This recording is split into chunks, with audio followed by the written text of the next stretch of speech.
Escale Corail, bonjour. Nous recevons aujourd'hui Francis Carole. Bonjour Miguel et merci de ton invitation. Et puis je salue toutes celles et tous ceux qui nous font l'honneur de nous suivre aujourd'hui. Oui, avec plaisir, merci. Alors, ce que je sais de toi, tu es un homme politique, militant, depuis ton plus jeune âge, né à la Redoute à la Martinique. Qu'est-ce qu'on peut garder et dire de Francis Carole, enfant, adolescent? Ça m'incite à faire un retour en arrière. C'est l'exercice. Ouais. Non, en fait, je suis né à Redoute. C'est un quartier de Fort-de-France pour situer pour celles et ceux qui nous écoutent. Et j'ai fait mes petites classes à Redoute. J'ai été ensuite collégien à Corridon, et puis, qui est un autre quartier de Fort-de-France. Et puis, à partir de la 4e, j'ai été au lycée Chelcher. Donc, c'est la période d'adolescence.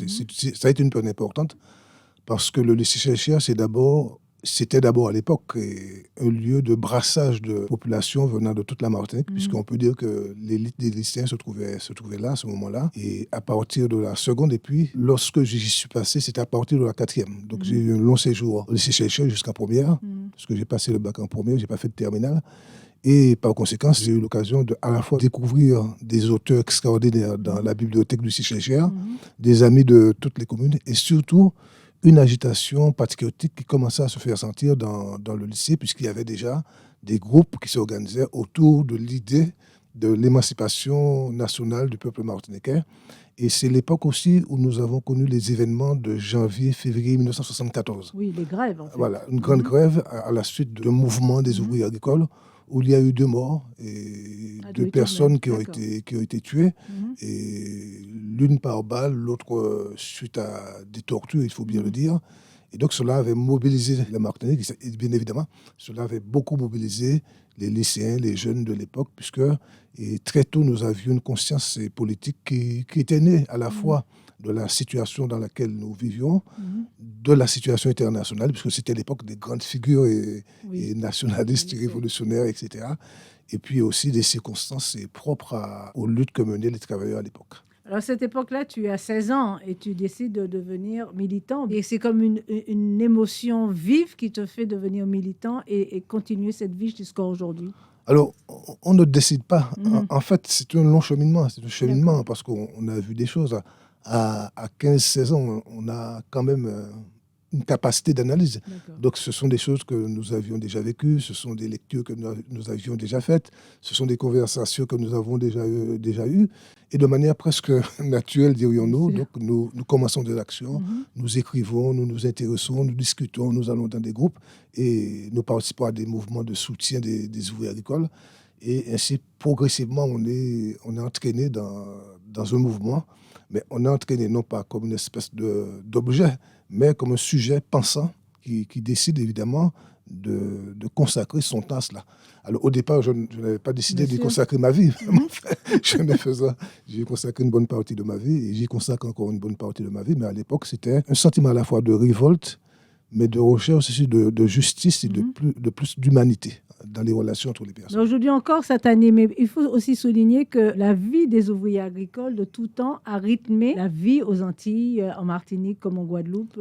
Oui, les années 70, ce sont des années où bien que la classe ouvrière des campagnes a tendance à devenir numériquement moins importante, mais il y a d'énormes luttes là. Et si on parle de toute la trajectoire historique de la Martinique, on remarquera que beaucoup de luttes sont parties des campagnes. Pourquoi ? Parce que la Martinique était avant tout une terre esclavagiste et consacrée à l'agriculture, et de la canne singulièrement, mais aussi du cacao et de la production du rhum. Et c'était une main-d'œuvre agricole. Et par conséquent, les structures du monde esclavagiste demeurent, existaient pendant très longtemps, avec les usines, etc., les travailleurs agricoles, les champs de canne, les usines à rhum, etc. Donc, finalement, dans les années 70, on avait encore de manière très forte ces structures.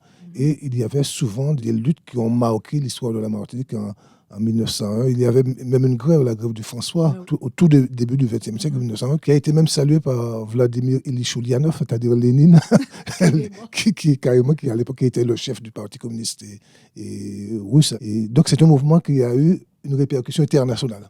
Donc c'est pourquoi beaucoup de ces mouvements sont des mouvements des campagnes davantage que des mouvements des villes. Tu me tends un petit peu le flambeau. Justement, tu me parles de la Russie.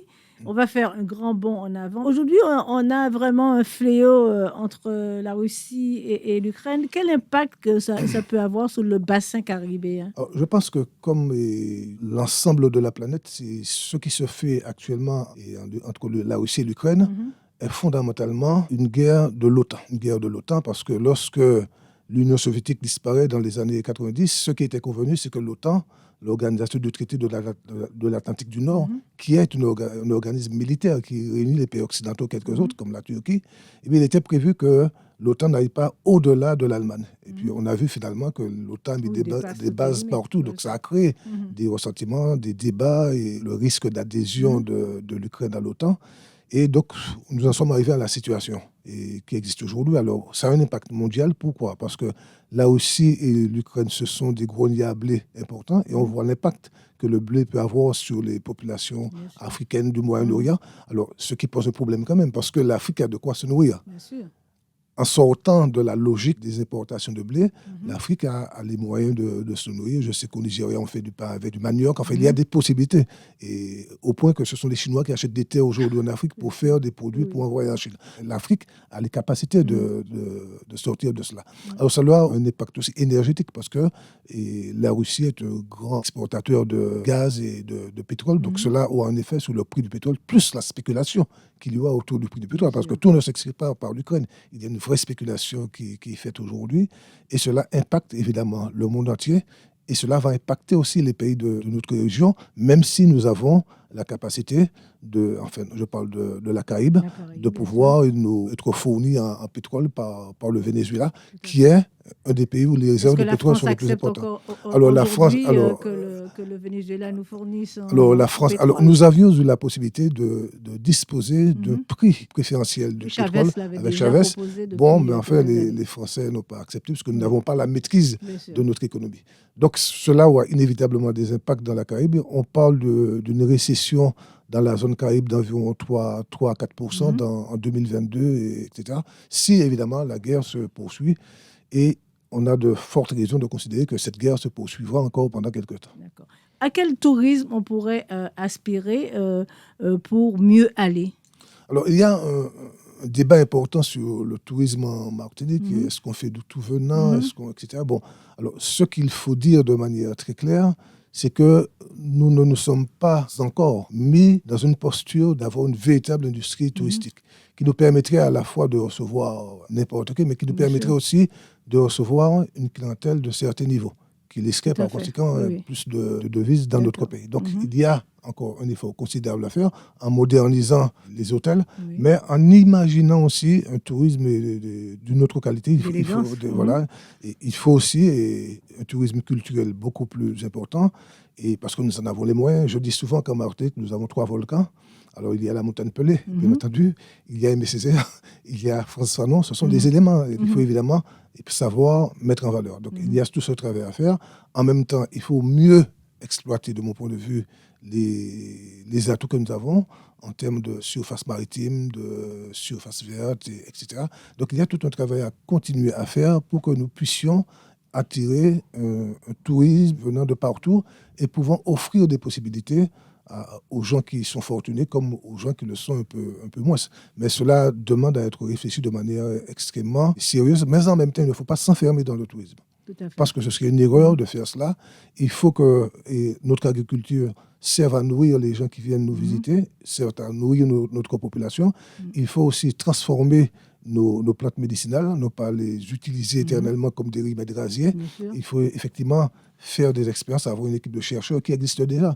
Mais il faut que cette équipe de chercheurs ait les moyens. Par exemple, le laboratoire P3 qui permettrait d'expérimenter. Si nous disons que nous avons des plantes qui permettent d'expérimenter, de lutter contre la Covid, il faut expérimenter les molécules et sur les virus en laboratoire. Il faut véritablement un vrai travail, une vraie approche scientifique et pour que nous puissions, à partir de cela, faire des médicaments et breveter un certain nombre de choses. Voilà. Donc, c'est tout ce travail qu'il convient de faire. Je pense qu'il faut sortir de la colonie de papa, d'accord, avec les transferts de fonds en permanence, un chômage endémique qui n'arrête pas au fil des années et le départ massif de nos jeunes. Nous avons à peu près 4 000 jeunes qui partent chaque année. Et chaque année, 4 000 jeunes, depuis 10 ans, nous avons perdu à peu près 40 000 personnes. Alors, c'est un phénomène nouveau parce que jusqu'à maintenant, la population de la Martinique avait augmenté. Maintenant, elle recule. Elle recule et elle vieillit. Surtout. Alors, le vieillissement n'est pas tellement un problème parce que bon, c'est peut-être une chance de pouvoir vieillir. Mais la problématique, c'est surtout la problématique de perdre une partie substantielle de notre population et singulièrement les jeunes. D'accord. Justement, tu me parles de jeunes et tu es professeur. Quel regard as-tu sur cette jeunesse martiniquaise que tu as fréquentée au quotidien? Quel est son devenir? Alors, je pense qu'il ne faut pas désespérer de la situation des jeunes, mais les jeunes se comportent en partie comme beaucoup de jeunes d'autres pays. C'est-à-dire que vous allez prendre un jeune d'une région éloignée de la France et bon, il ira vers les villes. Et dans la Caraïbe, on a le même mouvement. Beaucoup de jeunes de la Caraïbe s'en vont. Alors, mais les raisons sont toujours les mêmes, fondamentalement. Alors, c'est vrai qu'il y a un peu la carte postale, le désir de connaître d'autres pays, mais il y a fondamentalement les questions de poursuivre ses études, ça c'est une première chose, et la question aussi du travail. Ce sont les raisons principales qui poussent les jeunes à quitter leur pays. Et je pense qu'il est important que là aussi, alors j'entends parler d'aller virer, tout ça, mais c'est l'ayant qu'à virer, n'y fait qu'à partir. Donc il faut aborder la question de manière non pas anecdotique, de manière structurelle. C'est-à-dire répondre aux questions qui expliquent le départ des jeunes. C'est-à-dire faire en sorte que notre université soit plus large en termes de possibilités de choix. La deuxième chose, c'est évidemment la question du développement du pays, de l'attractivité du pays. Évidemment, l'université aussi a un rôle à jouer dans tout cela, en formant des hommes, des femmes qui peuvent nous aider à conceptualiser et avancer. Mais je pense que c'est ça le problème majeur, sortir de l'économie de comptoir et faire en sorte que nous ayons une économie qui réponde à nos besoins et qui soit capable de coopérer avec d'autres pays de la région. Quand je parle de coopération, c'est du donnant-donnant, c'est du commerce, évidemment. Et donc, c'est tout cela qu'il faut faire. Alors, nous avions commencé à le faire avec l'équipe d'Alfred Marie-Jeanne à la CTM. Il faut bien entendu poursuivre ce travail, évidemment, parce que ce sont des mutations qui ne se font pas d'une année à l'autre. Ce sont des mutations qui demandent des décennies. C'est ce concept retour au pays. Qu'est-ce que c'est retourner au pays pour celui qui s'est exilé pendant des années, que ce soit nouvelle génération, ancienne génération? Est-ce que c'est aussi aisé de retourner au pays? Non, ce n'est pas aussi facile de retourner au pays. Je rappelle que ce qui a motivé le départ, principalement, c'est la situation de chômage et donc de misère sociale. Donc, si nous demandons de revenir au pays, il faut savoir exactement ce que nous disons. Il ne faut pas non plus essayer de tromper les gens en disant que tout le monde pourra revenir. Ce n'est pas vrai aujourd'hui. Ce n'est pas vrai aujourd'hui.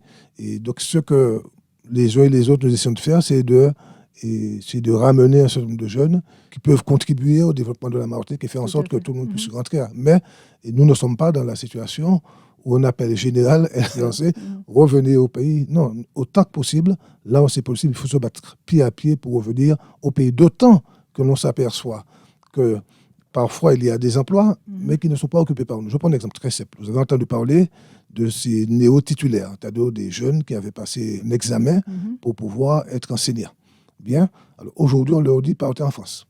On leur dit partez en France, mais en même temps, il y a des postes qui ne sont pas occupés en Martinique.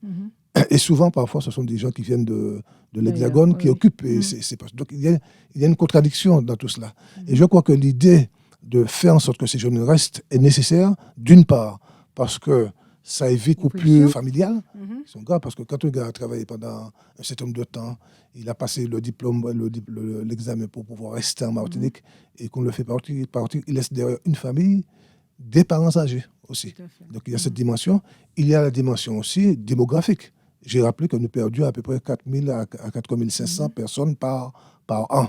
Donc, il faut que ces jeunes restent pour essayer de lutter contre cette chute de notre démographie et que progressivement, nous fassions en sorte que tous ceux qui peuvent rester au pays, y restent. Et je pense que c'est la première bataille.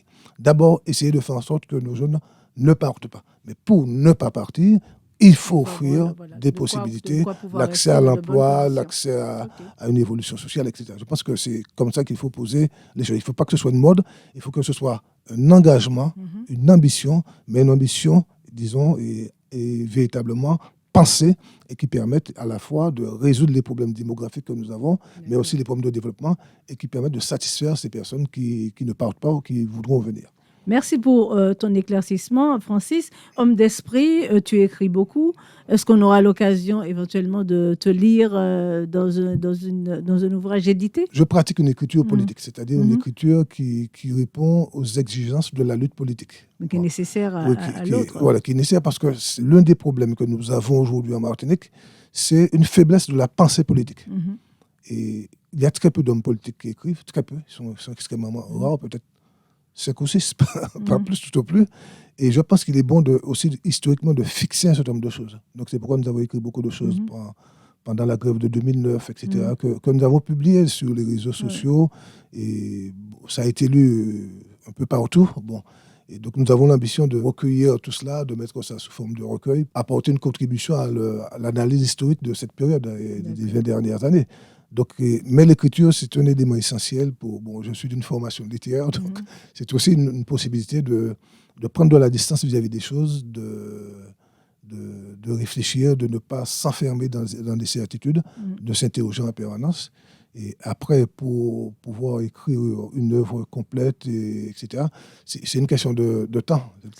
Et c'est vrai que l'activité politique mobilise extrêmement. Tout à fait. En tout cas, Francis Carole, merci pour cette escale Corail. Merci de ta venue. Et je sais que tu es de passage à Paris. À très bientôt, quelque part en Martinique. Oui, en tout cas, je veux te remercier de ton invitation. Je veux remercier aussi tous tes collaborateurs, tes collaboratrices qui m'ont accueilli. Merci.